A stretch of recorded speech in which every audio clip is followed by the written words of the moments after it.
तेरी यही कहा। मालूम है मुझे उस दिन का बेसब्री से इंतजार है जब निशांत मेरे पास खुद आए और कहे कि मैं प्रियंका से शादी करना चाहता हूं डैड। शाह साहब, हमारी कंपनी में जितनी भी सीमेंट आती है बलदेव जी की कंपनी से आती है। और हैरत की बात तो यह है कि हमारे साथ दर्जनों बिल्डिंगें बनाने के बावजूद भी बलदेव जी आज भी अपनी पुरानी फिएट में आते हैं। वो शायद इसलिए कि इन्होंने शुरू से अपनी मार्जिन ऑफ प्रॉफिट मुनासिब रखी है। क्या सोचते हो, ये कॉन्ट्रैक्ट अब हमें मिल जाएगा? जरा आराम से बोलिए, यहाँ पे किसी ने सुन लिया तो मारे जाएंगे। सर, मैं कई दिनों से ये बात नोट कर रही हूँ कि राहुल कई लोगों से बाहर मिलता है, कुछ बातें करता है और कई लोगों को होटल में पार्टियां भी देता है। किरण मैडम को ही ले लीजिए। She is so affectionate, so loving and so caring. सच पूछिए तो बिजनेस मैटर में जब भी मुझे उनसे कोई राय लेनी होती है तो वो ऐसे पेश आती हैं जैसे एक माँ अपने बेटे को समझा रही हो।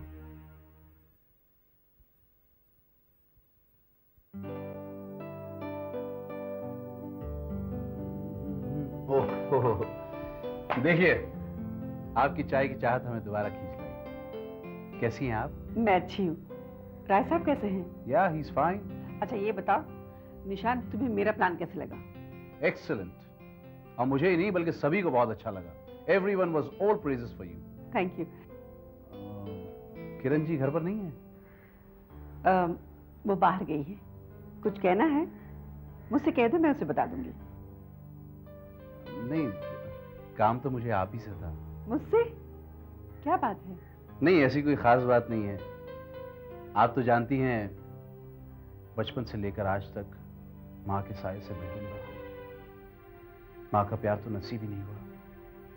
इसीलिए जब भी आप लोगों से मिलता हूं तो आप लोगों का स्नेह, आप लोगों का प्यार पाकर मुझे माँ की कमी का एहसास नहीं होता। और किरण जी तो बहुत सपोर्टिव है। कदम कदम पर उन्होंने मेरी हिम्मत बढ़ाई है, मुझे हौसला दिया है। और इसीलिए मुझे हमेशा ये लगा कि वो मेरी माँ की तरह है।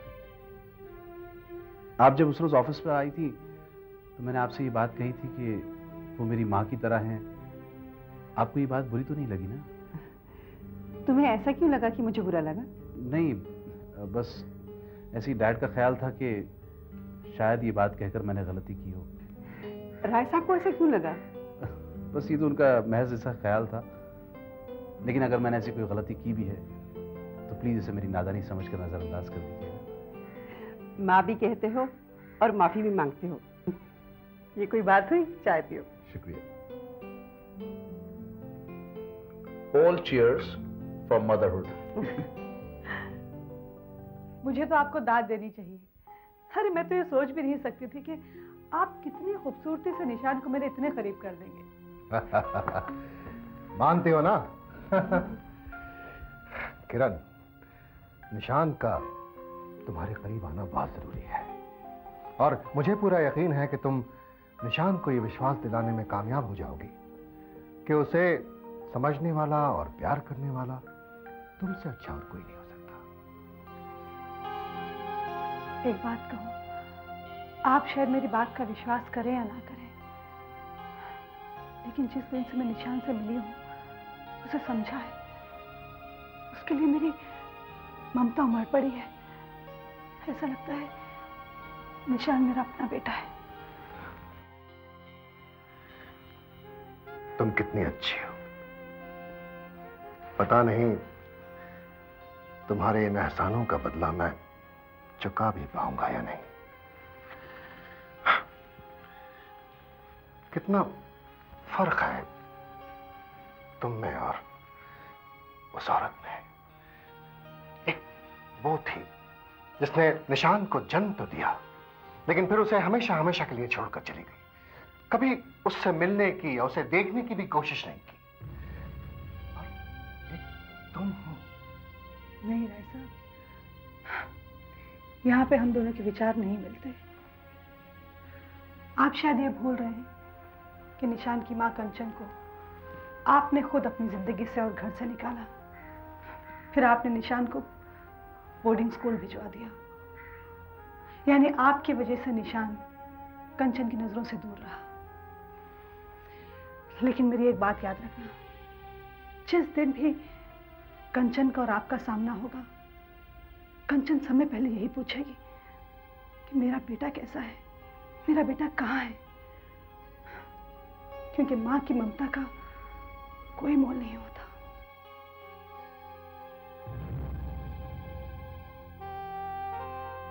किरण, आज मैंने तुम्हारी अंदर की औरत को एक नई रोशनी में देखा है। You are a great lady, जो खुद तो बर्बाद हो सकती है लेकिन किसी और को बर्बाद होते हुए नहीं देख सकती। तुम ऐसी औरत को डिफेंड कर रही हो जिसे तुम जानती भी नहीं। आज मेरे समझ में आया कि इस जमाने में जहां एक और औरत की सबसे बड़ी दुश्मन है, तो दूसरी और तुम जैसी औरत की दोस्त भी हो सकती है। वाकई औरत का नाम त्याग है। I love you. I love you, Kiran. I love you too. आओ माधवी, तुम्हें आज मैं ऐसे आदमी से मिलवाऊंगी, उन्हें देखकर तुम सरप्राइज हो जाओगी। हेलो। अंकल, आप यहाँ? माधवी, तुम? आपने तो कहा था आप 1 महीने के लिए कहीं बाहर जा रहे हैं। कविता जी, आपको पता है ये प्रोफेसर साहब के अंकल हैं। हाँ, तुम आओ,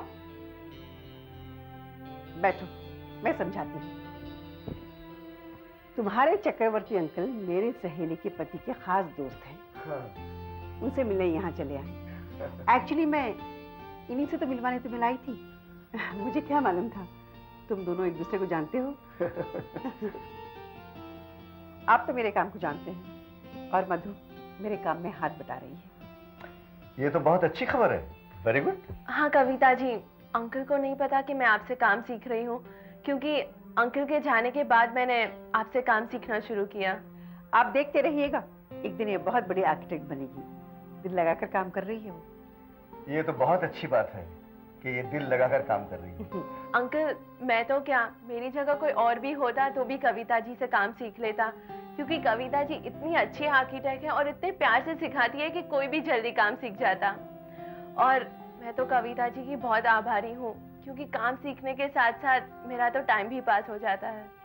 बहुत अच्छी बात है माधवी। देखना, ये काम जो है ना, ये काम एक दिन तुम्हारा जिंदगी बना देगा। अच्छा कविता जी, अब मैं चलती हूँ, प्रोफेसर साहब मेरा वेट कर रहे होंगे। ओके। अच्छा अंकल, अब आप घर जल्दी वापस आ रहे हैं ना? जरूर। वरना मैं प्रोफेसर साहब को बता दूंगी कि आप यहाँ रुके हुए हैं। नहीं नहीं, मैं अभी आता हूँ, तुम चलो। Bye uncle. बाय कविता जी।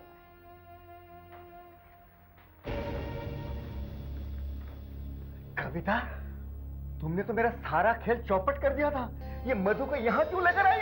अरे मुझे क्या मालूम था आप इसके प्रोफेसर के चक्रवर्ती अंकल हैं, लेकिन आपने भी देखा होगा मैंने कैसे खेल घुमा दिया। हाँ, खेल तो तुमने घुमा दिया। और तेरी बेहिका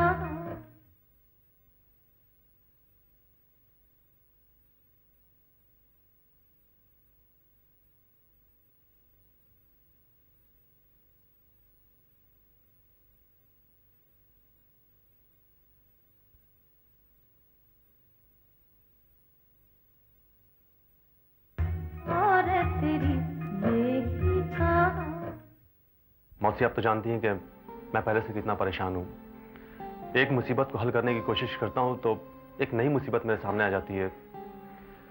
मुझे तो लगता है कि मेरी तकदीर ही खराब है।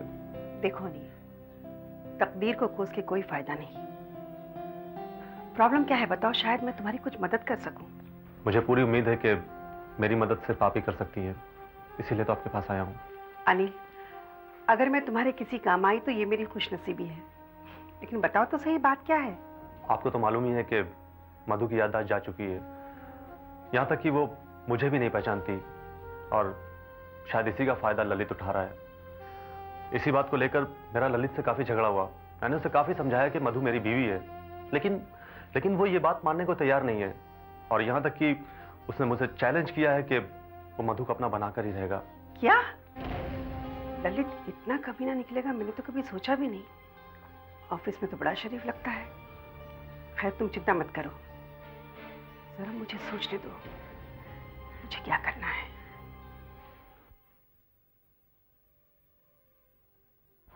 अरे दीदी, क्या तुम कहीं जा रही हो? हाँ जा रही थी, लेकिन इतनी कोई खास बात नहीं। ठीक है, फिर मैं बाद में आ जाऊंगी। अरे नहीं नहीं, बैठो। क्या जरूरी काम से जा रही थी? हाँ थोड़ा सा काम था ऑफिस में, इसलिए जा रही थी।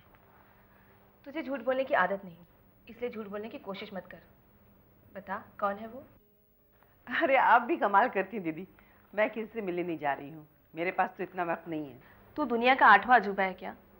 जहाँ तक मैं समझती हूँ इस दुनिया में ऐसी कोई औरत या मर्द नहीं जिसने कभी ना कभी किसी न किसी से प्यार ना किया हो। दीदी शायद इस घर को प्यार रास नहीं आया। जब से मैंने होश संभाला है मैंने देखा है इस घर में प्यार करना एक गुनाह है, जिसकी वजह से माँ बाप भी अपने बच्चों को छोड़ देते हैं। शायद इसी वजह से मैंने कभी प्यार करने की हिम्मत नहीं की। फिर पिताजी चल बसे और किरण की जिम्मेदारी आ गई मुझ पर। रिश्ते में तो तू हमसे छोटी है, लेकिन तेरी बातें सुनकर मेरे अंदर छोटेपन का एहसास होने लगा है। दीदी छोटा बड़ा कोई नहीं होता, हर इंसान का एक अपना अंदाज है जो अपने स्टाइल से जीते हैं। तुमने अपने लिए जो उचित समझा वो किया, अब हमें किरण के बारे में भी तो सोचना चाहिए, वरना एक दिन उसकी भी उम्र निकल जाएगी। अब हमें किरण की शादी भी कर देनी चाहिए। दीदी आपको क्या लगता है मुझे किरण की फिक्र नहीं है? मैंने उसे कई बार पूछा है शादी के लिए, तो उसने इस बात को टाल दिया है। मैं बड़ी बहन हूँ, बाप तो नहीं जो जबरदस्ती घूंघट पहनाकर मंडप में बिठा दूं। अब तुम आ गई हो, तुम पूछ लेना। मैं काफी अरसे के बाद तुम लोगों के साथ जुड़ी हूँ, इसलिए इस वक्त मेरा कुछ कहना ठीक नहीं होगा। फिर भी मैं मौका देके जरूर बात करूंगी। हेलो, जी हाँ मैं भी पहुंच रही हूँ। दीदी मुझे देर हो रही है, मैं जा रही हूँ, किरण से मिलके जाना, ठीक है?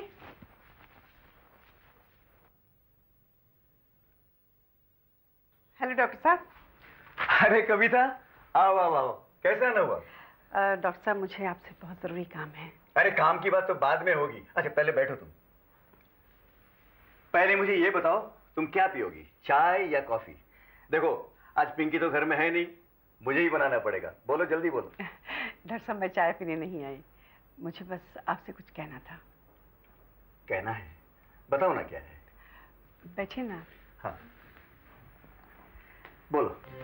डॉक्टर साहब अगर मधु की याददाश्त जल्दी वापस नहीं आई तो बात बहुत बिगड़ जाएगी। क्यों, ऐसी कौन सी बात हो गई? डॉक्टर साहब आप तो जानते ही हैं मधु अपने पति अनिल को पहचानती नहीं है। वो अपने आप को कुंवारी समझती है और ललित से प्यार करने लगी है वो। और ललित उसकी याददाश्त खो जाने का फायदा उठा रहा है। ये ललित कौन है? ये राय साहब के पास काम कर रहा है, साइट इंचार्ज है, आप तो जानते ही होंगे उसे। देखो मैं तो उन्हें नहीं जानता, मैं राय साहब के पास जाता हूँ, उनसे मिलके चला आता हूँ। बाकी ऑफिस में कौन है क्या है वो तो मैं किसी को जानता ही नहीं। अनिल को ये मालूम है कि ललित मधु के चक्कर में है, लेकिन अनिल को ये नहीं मालूम कि मधु भी ललित को प्यार करती है।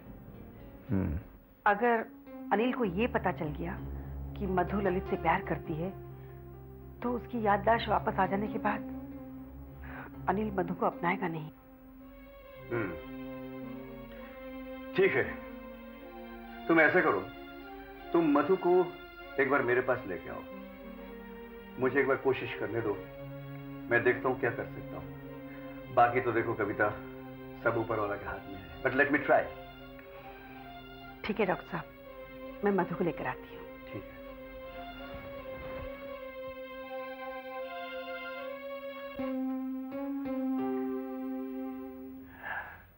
बेटी प्रियंका, आज मेरे पास कविता आई थी।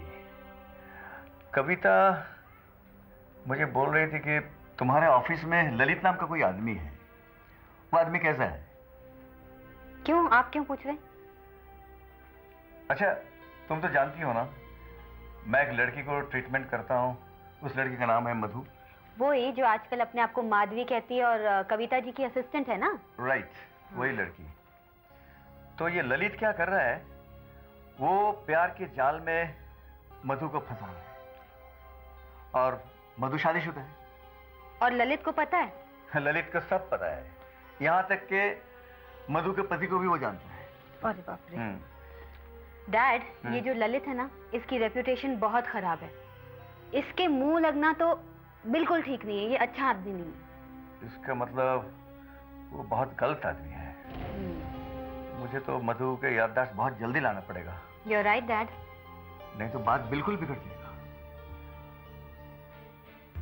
और तेरी बेही का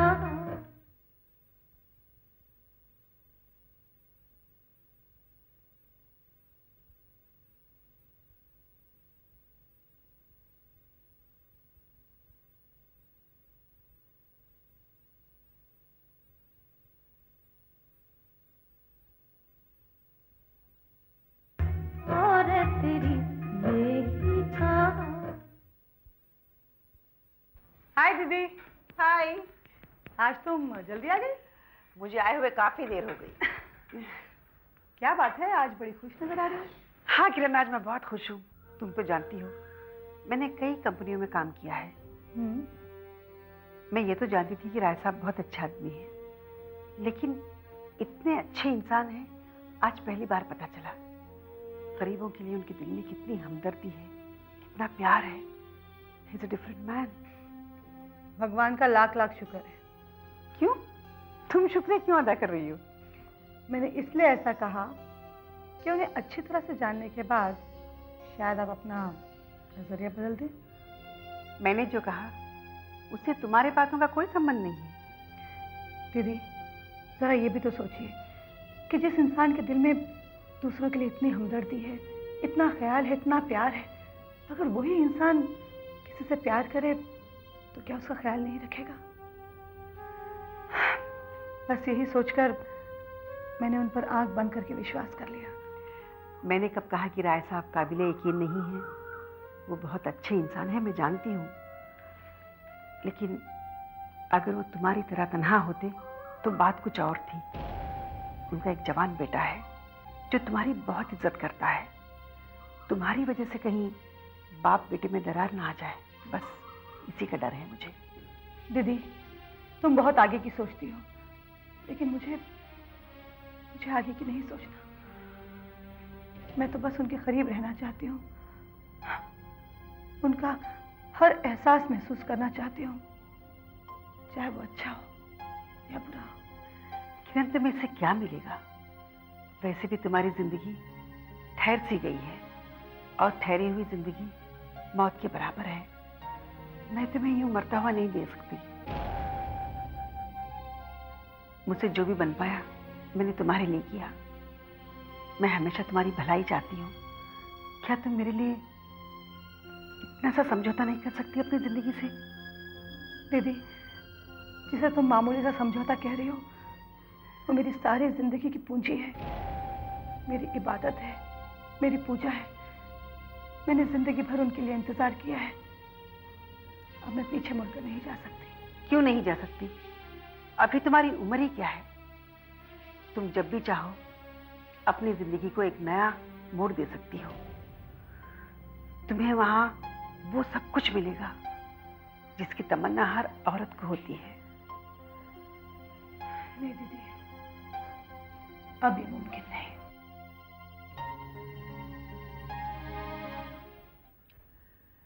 हेलो जूनियर राय बहादुर साहब, क्या मैं अंदर आ सकती हूँ? अरे please join in, please have a seat. Thank you. कैसे हो Nishan? I am okay, how about you? I am fine, thank you. It's really nice to see you. Rai साहब की कुर्सी पर बहुत अच्छे लग रहे हो। लगता है दिल लगाकर काम कर रहे हो, रात दिन एक कर रहे हो। जब काम की जिम्मेदारी ले ही ली है तो फिर कोताही किस बात की? जब जंग पे निकल पड़े हैं तो फिर रात क्या और दिन क्या। सच पूछिए तो जब से मैंने होश संभाला है मैंने डैड को एक पल भी आराम करते हुए नहीं देखा। You're right. अगर राय साहब आराम करते तो शायद इतना बड़ा एम्पायर खड़ा नहीं होता। ये सब उन्हीं की मेहनत का नतीजा है। और उनका स्टाफ भी कितना अच्छा है, जैसे ललित है, प्रियंका है। या शी इज ब्रिलियंट। कमाल का ज़हन पाया है उसने, बहुत ही निष्ठावादी है। हर precision and perfection is up to the mark. और ये भी कहना पड़ेगा कि she is highly cultured too. उसके माँ बाप ने उसे बहुत अच्छी परवरिश दी। तुम सच कह रहे हो। माँ बाप बच्चों को जो शिक्षा देते हैं, बच्चे उन्हीं के नक्शे कदम पर चलते हैं। मैंने प्रियंका की माँ को तो नहीं देखा, लेकिन प्रियंका को देखकर ऐसा लगता है शायद उसकी माँ भी इतनी अच्छी होगी। आई एम सॉरी, क्या प्रियंका की माँ इस दुनिया में नहीं? उसकी माँ नहीं है ना, उनका स्वर्गवास हो गया है। लेकिन उसके बाद डॉक्टर विश्वास ने कभी प्रियंका को माँ की कमी महसूस होने नहीं दिया। बहुत प्यार से पाला है उसे। एक मिनट। क्या प्रियंका विश्वास अंकल की बेटी है? हाँ, जिस तरह तुम राय साहब के इकलौते बेटे हो, उसी तरह प्रियंका डॉक्टर विश्वास की इकलौती बेटी है। तो मुझसे ये बात क्या सोच रहे हो? नहीं, कुछ नहीं। हाँ, अच्छा याद है, एक minute, just a minute. Hello, yes Siddharth, just get Kavita ji check immediately please. Okay. Dad कहकर आपका चेक रेडी है कि जब आप आए तो आपको दे दूं। राय साहब भी कमाल के हैं। चेक जब ये चेक सर। या थैंक्स लाली। ये रहा आपका चेक। इतनी भी जल्दी क्या थी? Anyway thanks. जल्दी आपको नहीं थी, जल्दी हमें थी, because we want to live up to our reputation. Bye. Goodbye.